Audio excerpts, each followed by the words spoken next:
అదే RTV app వార్తల్ని క్షణాల్లో చదివే అవకాశం ఉంటుంది. ఒక న్యూస్ పేపర్, ఒక టెలివిజన్ ఛానల్ మీ చేతుల్లో ఎప్పుడూ ఉంటాయి. అందరికీ నమస్కారం.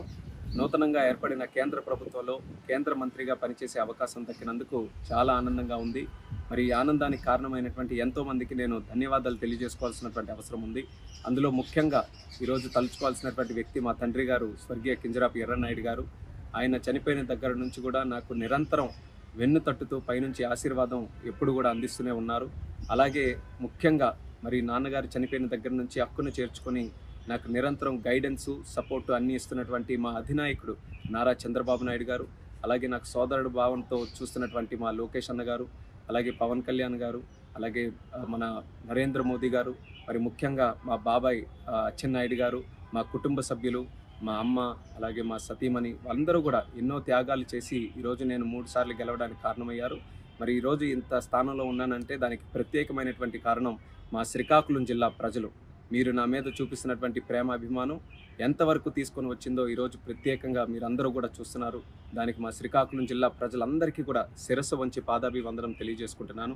అలాగే తెలుగు ప్రజలు, తెలుగుదేశం పార్టీ కార్యకర్తలు, జనసేన, భారతీయ జనతా పార్టీ కార్యకర్తలు అందరూ కూడా కలిసికట్టుగా మొన్న ఎన్నికల్లో పోటీ చేసి ఒక హిస్టారిక్ విక్టరీని, ల్యాండ్ స్లైడ్ విక్టరీని ఎన్డీఏ ప్రభుత్వానికి రాష్ట్రంలో, కేంద్రంలో ఇవ్వడం జరిగింది.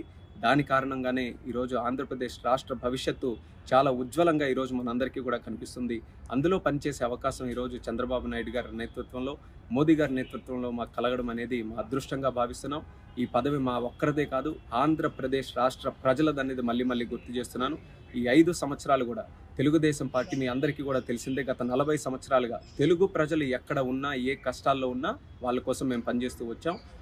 ఈ 5 సంవత్సరాలు కూడా మీకు ఇచ్చినటువంటి హామీలు, మేనిఫెస్టోలు, అలాగే మీకు ఇచ్చిన ఇన్సూరెన్సెస్ అన్నీ కూడా ఫుల్ఫిల్ చేయడానికి రాష్ట్ర ప్రభుత్వం తరపున, కేంద్ర ప్రభుత్వం తరపున మా యొక్క సహాయ సహకారాలన్నీ కూడా శక్తి వంచన లేకుండా పనిచేసి మీ అందరికీ కూడా న్యాయం చేయడానికి, మన రాష్ట్రాన్ని అభివృద్ధి చేయడానికి మేము అందరం కూడా కష్టపడతామని తెలియజేసుకుంటున్నాం. మరి ముఖ్యంగా ఆంధ్రప్రదేశ్ రాష్ట్రాన్ని మళ్ళీ అభివృద్ధి పటంలో నడిపి దేశంలోనే నెంబర్ 1 రాష్ట్రంగా మనం తయారు చేయాలి. అదే మా అందరి తాలూకు లక్ష్యం.